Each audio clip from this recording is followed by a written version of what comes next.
인생은 아무리 고귀한 인생일지라도 자기 스스로 이 땅에 뚝 떨어지듯 태어날 수는 없습니다. 모두들 부모님을 통해 이 땅에 오게 된 것이지요. 성경은 대부분 너 낳은 부모 말씀을 청종하고 부모를 기쁘게 하라라고 가르치고 있습니다. 여기 계신 대부분의 사람들은 부모님에게 좋은 아들이었습니까? 딸이었습니까? 라고 누군가가 솔직히 묻는다면 아마 어떻게 대답하시겠습니까? 제가 저에게 자문해보면 저는 솔직히 아니라고 말씀드릴 수밖에 없네요. 불효자는 옵니다 라는 유행가 가사도 있는데 참 불효한 느낌이 많이 들고요. 부모님에게 순종하지 않았던 부분들이 많이 있지 않나 생각해 봅니다.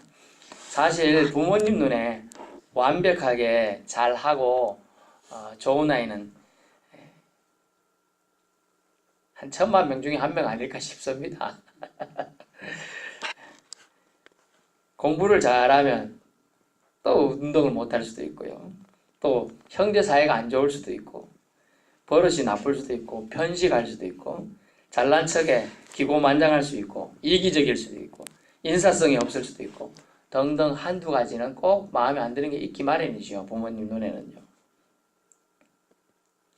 이제 살만해가지고 부모님 성기를 해보니 이미 부모님 돌아가시고 안 계셔서 후회와 안타까움이 생길 경우도 있습니다. 어버이연에 감사할 방법이 없는 분들도 계시지요. 그래서 옛날에 박일로라는 시인인가요? 조홍시가를 썼는데 전에 한번 말씀드렸는데 홍시를 볼 때마다 어머니가 생각난다는 부모님이 생각난대요. 그래서 아유 홍시 저거 엄마가 좋아했는데 아버지가 좋아했는데 사다 드려야겠다 라고 했지만 그런 마음 먹고 보니까 이미 부모님은 세상에 계시지가 않는 거죠. 마음이 아파요.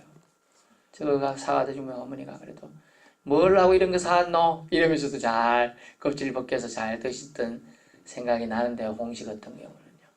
그렇다는 것이죠. 어느 미국의 한 리스트인데 자기는 일찍 고아가 되어서 부모님이 정을 모르고 살았던 부부가 있었어요. 또 고아다 보니까 자기도 똑같은 처지의 아내를 얻어서 결혼했죠. 그렇게 살게 되었어요. 그러다 보니까 사람들마다 자기 부모님 또래 보면 부모님 같은 거예요. 너무나 잘하고 싶어요.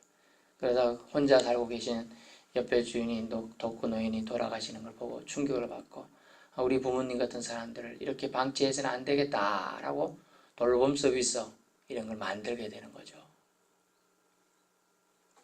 우리가 옛날 시족사회나 부족사회나 마을 공동체 사회에서는 어떻겠습니까? 사람들 어떻게 보면 좋은 점도 있고 장점이 나쁜 점도 있겠지만은 저 집에 숟가락 수도 안다 이 뜻은요. 저 집 형편을 잘 안다는 뜻도 되지만 일일이 간섭한다는 뜻도 되지만 어떻게 보면 정이 넘쳐서 코 한 쪽도 나눠 먹을 수 있는 사회다라는 얘기예요. 그 사람들에게 잘 챙겨줄 수 있다는 의미도 되죠. 그런데 속속이 들려오는 소식들이 뭡니까? 어버이날이나 전후에서 보면 대부분이 독거 노인이 홀로 고독살한 것이 한 달, 두 달, 석 달이 지나서 발견된 경우가 많다는 거예요. 안타깝잖아요. 그걸 보니 아이고 저분이 원래 혼자 살아서 저렇구나 생각이 아니라는 거예요. 자식들도 있는데 서로 모시기를 싫어하니까 부모님이 혼자 계신 노인이 눈치 보다가 안 가다가 그냥 그렇게 되는 거죠. 안타깝죠. 부모님은 우리를 정성으로 키웠지만 자녀들 어디 부모 마음 같은가요? 그렇지가 않다는 거죠. 자녀들에게 피해 주기 싫어가지고 안 간다 하다가 그렇게 되는 경우가 많다는 거예요. 또 어디입니까? 자녀들 학비를 마련하기 위해서 부모들이 열심히 벌고 자녀들 애 하나만 잘 되길 바래가지고 외국 유학을 보내줍니다. 열심히 잘 먹고 잘 살아요. 근데 하나 연락 한 번 옵니다. 부모님 제가 저쪽에서 외국에서 미국에서 예쁜 색시구해서 여기서 결혼합니다. 근데 제가 비행기표 구할 돈이 없어서 그냥 저 혼자 여기서 결혼하고 잘 살게요. 어떡합니까? 혼자 잘 산다는데 그래라 그랬더니 그 혼자서 결혼하고 사는 거예요.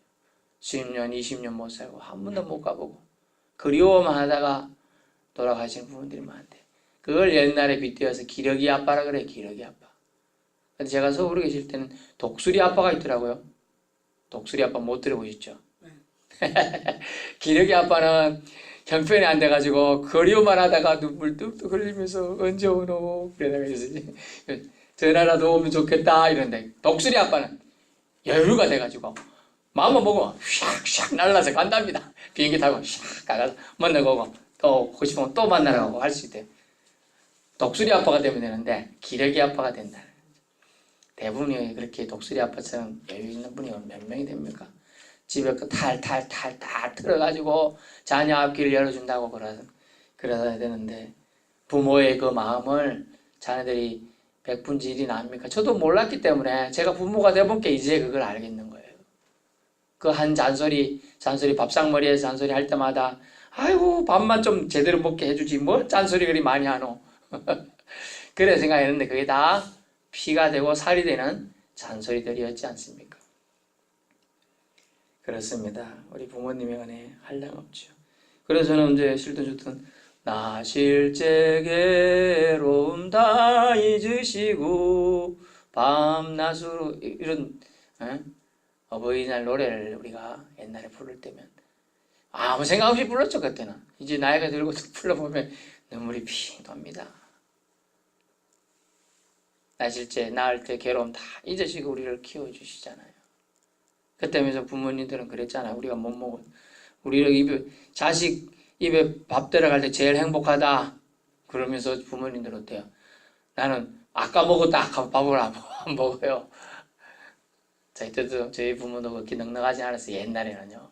남의 일을 얼마나 하고 다니는지 몰라요. 얼굴을 못 봤습니다. 얼굴을. 6시 되기 전에 경기 탈탈탈 시동 걸어가지고 나가고 밤 12시쯤 오니까 초등학교, 중학교 때까지 얼굴을 제대로 본 적이 없어요. 그렇게 살아가지고 자녀들을 교육시켰지만 자기들을 위해서는 쓰질 않죠. 돈이 많이 있으면 뭐합니까?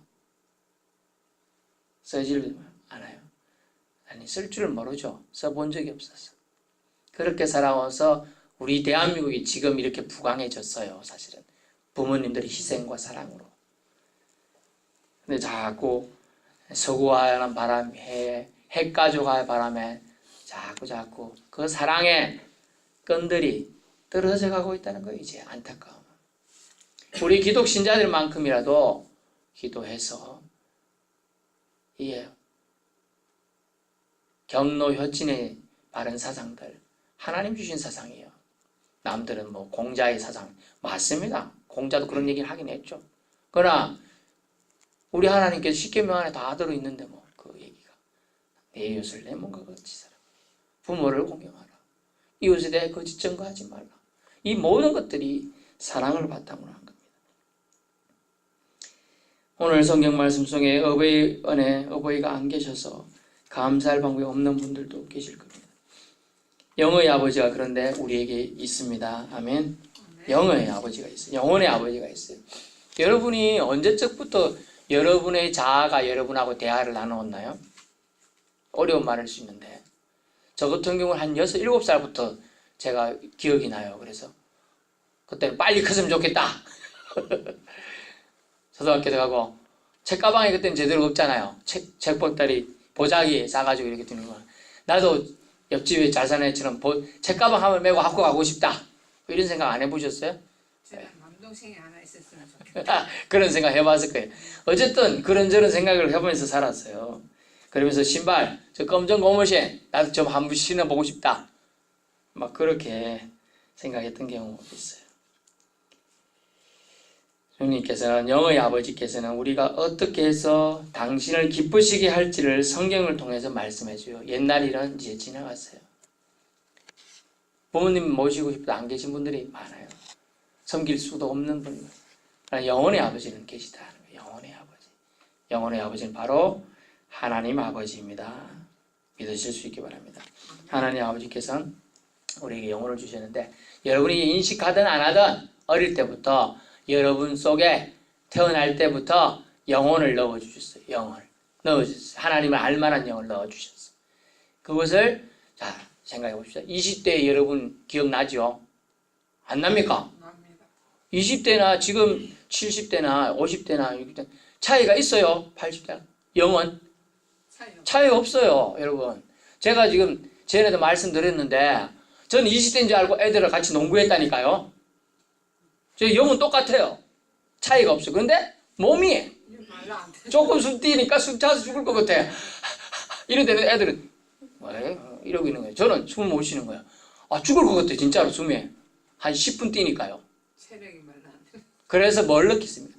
영은 똑같지만요. 우리 몸이 이렇게 어릴 땐 연약하다 강해지다가 다시 서서히 약해져 가는 거예요. 죽으면 그거예요. 영은 있지만요. 육체가 죽는 거예요. 영은 똑같아요. 근데 영혼의 주소가 있다 그랬잖아요. 뭐다? 영혼의 주소는 하나님께로 가는 거예요. 영혼을 우리에게 하나님이 생기를 우리에게 모아 주셨듯이 생기를 거둬 가지면 우리가 죽는 겁니다. 그래서 죽으면 아유 내가 아파서 슬퍼할 것 하나도 없어요. 영혼의 주소 천국으로 우리가 가는 거니까.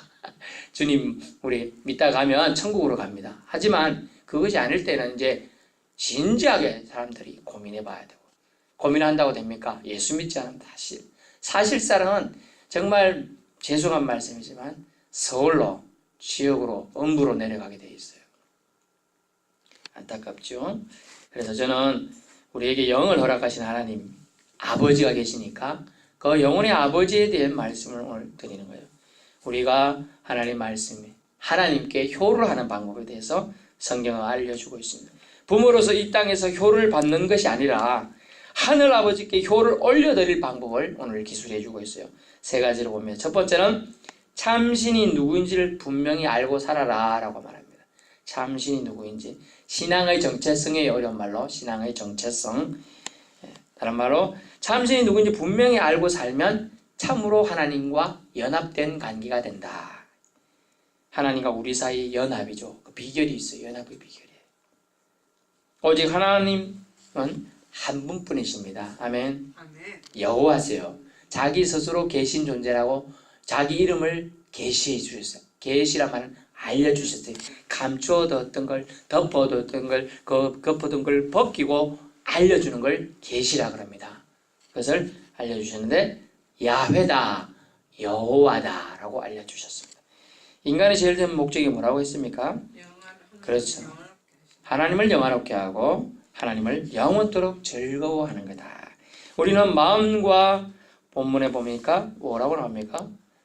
뜻과 힘을 다하여 네 하나님 여호와를 사랑하라 이렇게 되어 있어요. 그 옛날 번역에는요, 마음과 성품과 힘을 다하여 이렇게 되어 있어요. 저 옛날 번역이 더 좋은 것 같더라고요. 뜻이라니까 의지를 좀 늦게 나타내는 것 같은데, 마음을 다하고 성품을 다하고 힘을 다하여 네 하나님 여호와를 사랑하라. 어때요, 여러분? 여러분, 이게 뭡니까? 여러분이 갖고 있는 모두를 가지고 하나님을 사랑하는 얘기예요. 모두를 가지고. 마음이죠. 하트. 여러분이 알든 모르든 마음이 있어요. 그러면 성품. 그 사람의 보유하게 품겨있는 신앙의 인격 같은 거 나타나 있습니다. 하나님의 성품을 하나님이 여러분에게도 다 넣어주셨어요. 근데 여러분의 기질이 더 나타날 때 하나님의 성품은 설 자리가 없네요. 그래서 본문에서는 우리의 마음과 성품과 힘을 다하여 하나님을 사랑하라 말하고 있습니다. 네가 믿고 의지할 때서는 바로 유일하시며 유일무이. 한 분만 있고 둘은 없다 뜻이에요. 존재의 신이십니다.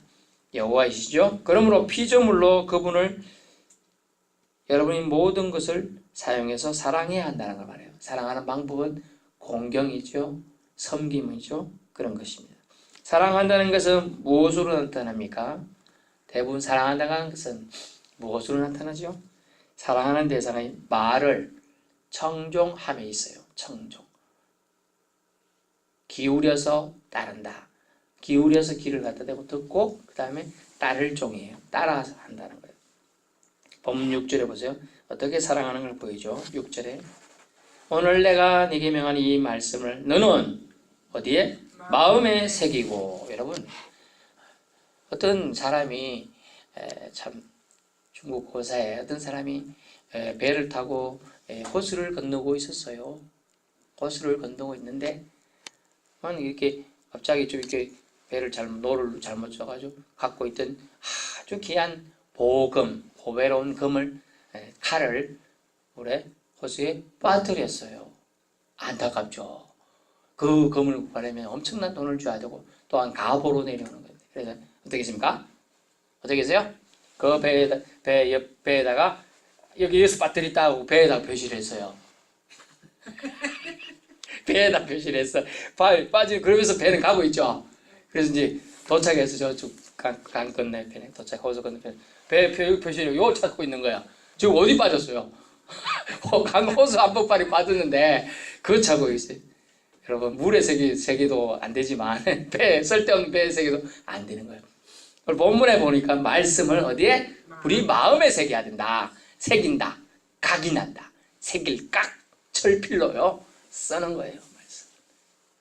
뭐라고 써야 되겠어요? 여호와가 나의 하나님이시다 라고 새겨야 될 줄 믿습니다. 아이고 여호와는 나는 아직 잘 안 믿어서 여호와는 목사님이 하나님이시지. 맞습니다. 하지만 여러분의 하나님이 되어야 될 줄로 믿습니다. 그래야 삶에서 역사가 일어나요.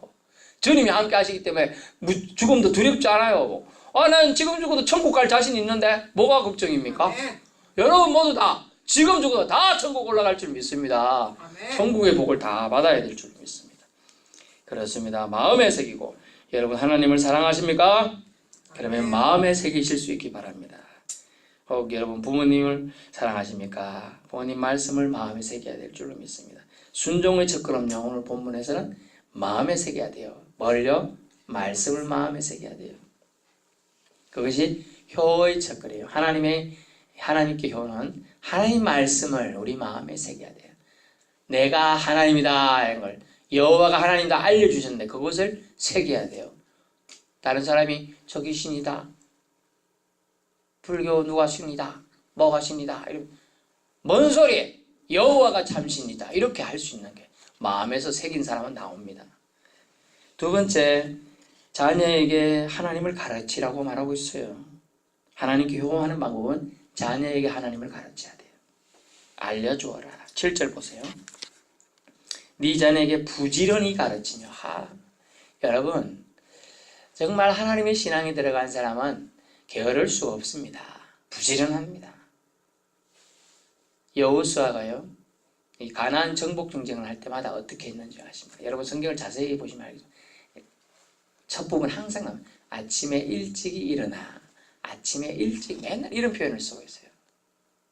부지런하지 않은 사람은요 다른 사람보다 손해를 많이 봐요. 어떻게 보면. 또 하나님 입장에서도 아이고 제가 아침잠이 많아서 미인이라서 그렇구나 이렇게 이해해 주면 좋겠지만 안 그래요.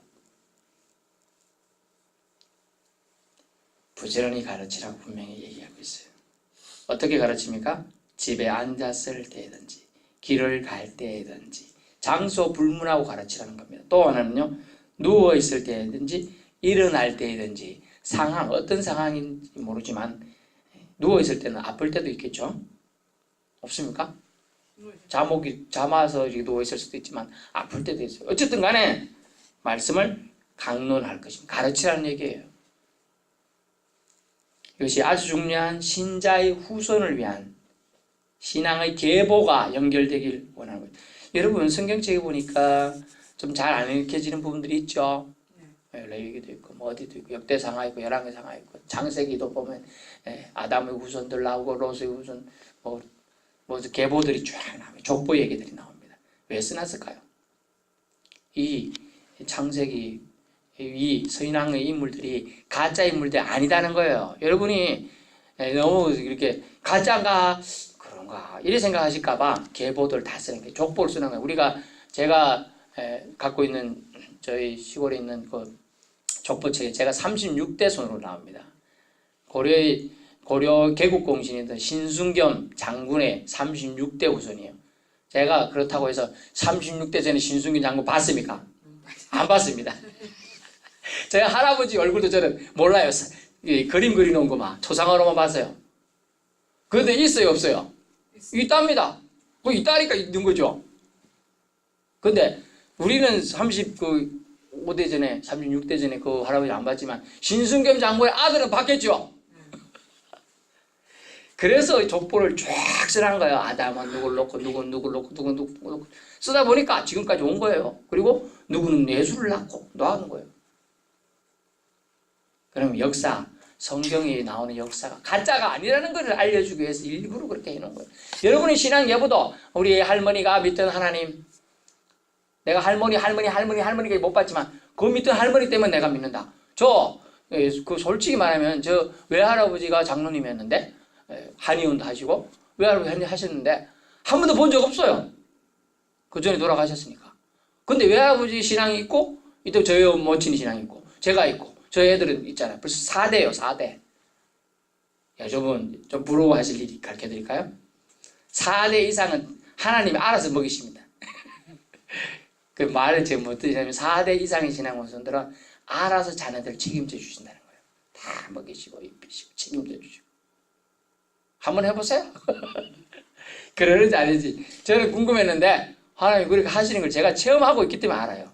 저도 3대밖에 안 된 게 왜 이렇게 안 되나는데 제가 안 되고 지금 4대부터 알아서 하나님 딱 학교들도 알아서 해주시고 그 모든 거 필요한 거 알아서 다 알아서 해주시는 거예요. 아 그래서 신앙이 무섭구나 무서운 거예요. 후손들을. 그래서 본문에서는 우리의 신앙의 계보가 연결되기를 주님 원합니다. 일본에 가면요. 아이스크림 가게가 700년이 된 가게가 있답니다. 안 놀라시네 아무도. 700년이면 엄청난 겁니다 여러분. 오카야마현, 효고현 이런 동네에 있대요. 아이스크림을 뭐시 특별히 맛있냐? 가본 사람은 맛있다고 합니다. 제 아는 목사님들 갔다 와서 먹었는데 맛있다고 그러는 거 먹기. 어쨌든 제가 말씀드린 게 뭐냐면 700년이나 그 할머니가 해오던 그 아이스크림 가게를 연결해서 하는 거예요. 그것만 해도 우리가 와 대단하다 이러잖아요. 우리 하나님 역사는요. 여러분이 믿든 안 믿든 만년 가까이 지금 BC 한 5,000년, 지금 아니면 7, 8년 그 전에 뭐 이렇게 따져보면 한 만년 뭐 이렇게 성경 역사가 좀 기술되어 있는데 여러분의 신앙의 계보는 어떨까요? 그걸 제가 말씀드린 거예요. 아이스크림 가게도 700년대 우리 여러분의 신앙도 700년 이상 연결돼야 되지 않겠습니까? 자부심을 아이스크림 가게도 가지는데 우리가 예수 믿는다는 자부심 가져야 한다는 것이죠. 그래서 하나님께서 최고로 기뻐할 일은 뭘까 우리는 생각해요. 그것은 우리 자손들 즉 우리 하나님의 백성들이 후손들이 지속적으로 끊임없이 신앙의 유산을 멋지게 이어가는 것이 아닐까 싶습니다. 신앙의 가문이 3대, 4대, 1000대까지 이어지리라고 주님은 출애굽기에 분명히 기록해 주고 있어요. 십계명 우리에게 주실 때 1000대까지 이르리라 라고 했어요. 자손의 복은 1000대까지 준다고 그랬어요. 저 악인에게는 저주를 부르는데 악인은 저주를 주님은 3, 4대까지만 하고 끊어버린다고 했어요. 더 저주 내려가지 않게 했어요. 3, 4대까지. 근데 축복은요 1000대까지. 목사님 1000대 계산해 볼까요? 이러면서 1000 곱하기 30살이라고 기준 잡아도 아이고 3만 년 100년이라고 잡으면 아이고 계산이 안 돼요. 그 정도까지 연결되겠다는 것이죠. 신앙교육을 통해 주님은 가르치라고 말하고 있는 게 마치 습관처럼 너무나 자연스럽게 하나님 안에 살면서 그것을 기쁨을 깨달으며 감사하며 살도록 믿음을 물려주어야 합니다. 이것이 중요해요. 돈이 아니라 신앙을 물려주어야 한다는 거예요. 신앙을. 할머니가 믿던 예수님 제가 믿습니다. 이렇게 고백하다가 그 할머니가 믿던 예수님 때문에 내가 내 인생이 변화되었습니다. 천국을 경험하게 되었습니다. 내가 왜 살아야 되는 그 이유를 알게 되었습니다. 이런 고백을 드릴 수 있도록 우리가 신앙교육을 해야 한다. 7절에 부지런히 자네에게 가르치며 장서 불문하고 가르치며 상황 불문하고 가르치라. 왜요? 3절의 축복 때문에 그렇습니다. 이스라엘 듣고 삼가 그들과 그리하면 네가 복을 받고 네 조상들의 하나님 여호와께서 내게 허락하심 같이 젖과 꿀이 흐르는 땅에서 네가 크게 번성하리라. 아멘. 복을 받게 해주시는데 크게 번성하는 복, 풍요의 복을 또한 주시겠다라고 말해주고 있습니다.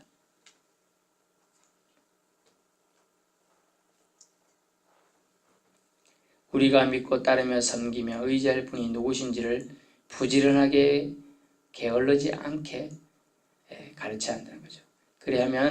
그리하여 그들이 하나님이 누구시기에 내가 그를 섬겨야 되느냐 이런 말과 생각을 하지 않게 된다는 거예요.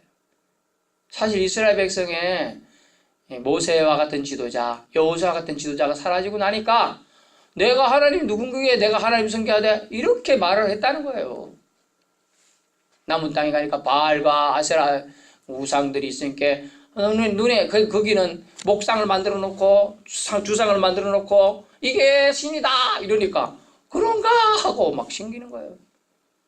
그게 아니고 보이지 않는 여호와 하나님을 섬기는 것, 이것을 가르치려면 얼마나 더 어렵겠습니까? 진짜 어렵습니다. 하지만 우리는 반드시 우리 자손들에게 가르쳐야 한다는 겁니다. 셋째, 너희가 항상 말씀 중심의 삶으로 무장하라고 가르치고 있어요. 본문에 보니까 손목에 매어 기호로 삼고, 손목에 매어갖고요 여기 실 써가지고 하나님의 말씀을 써서 달고 다녀요. 그리고 미간, 여기 미간입니다. 눈썹과 눈썹 사이를 미간이랍니다. 여기다 표를 붙입니다. 말씀 붙여가지고. 그럼 숨 쉴 때마다 움직이겠죠? 그래서 깨닫게 하는 거예요. 아, 이거 말씀을 내가 중심으로 살아야겠다. 이렇게 하는 거예요. 이 미간 원래 생각과 지성 사이를 뜻합니다. 생각과 지성 사이. 생각도 생각이고 똑똑한 이성도 지성인데 이것을 기준을 하나님 말씀에 삼겠다는 뜻이에요. 이게.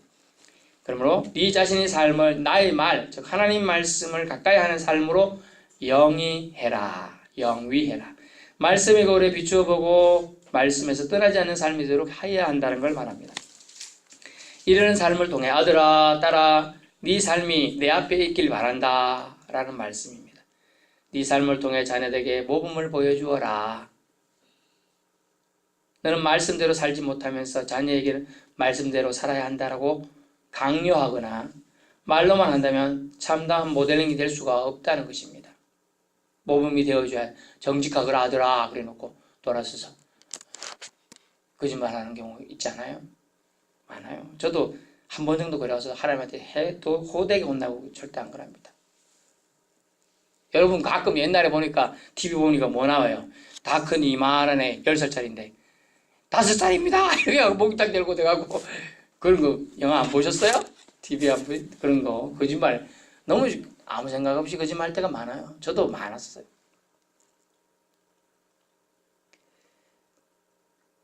참다운 모델링은요 진짜 그렇게 살아야 돼요. 그 정직하라 말했으면 내가 정직한 사람을 살아서 보여줘야 되는 거예요. 하나님 잘 믿어라 그러면 내가 하나님을 잘 믿고 기도하는 것을 보여줘야 돼요. 엄마는 제대로 안 믿으면서 아빠는 제대로 안 믿으면서 이러면 그게 되겠습니까? 할머니는 할아버지는 다 그런 것을 우리가 보여줘야 돼요. 결론입니다. 오늘 본문은 하나님께 효에 대해서 얘기하는데요. 부모의 사명이기도 해요. 신자의 사명이기도 합니다.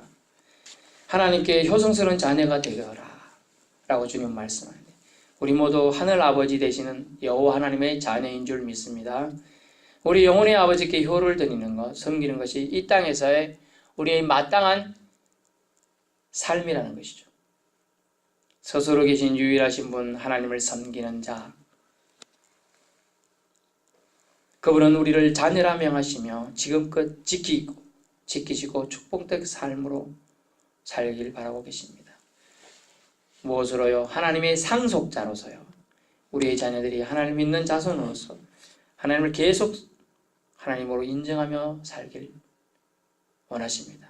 그래서 우리에게 부탁하시는 것이에요. 너희가 나의 말을 마음에 새기고 그리고 나의 말을 부지런히 가르치며 너희가 모범으로 보여주어야 한다는 것입니다. 하나님께 효는요, 너 자신이 바로 믿고 내 믿음의 모범을 자녀들에게 보여주고 그들이 신앙을 떠나지 않도록 기도해야 한다는 거죠. 신앙교육을 시켜야 한다는 것이죠. 이것이 효라고 주님은 말씀하고 계십니다. 10계명 5계명에 네 부모를 공경하라 했어요. 부모가 쏘신 분은 여호와 하나님이 부모입니다. 하나님 말씀을 잘 받드는 것이 진실된 신자의 몫이라고 주님은 말씀하고 있습니다. 기도하겠습니다.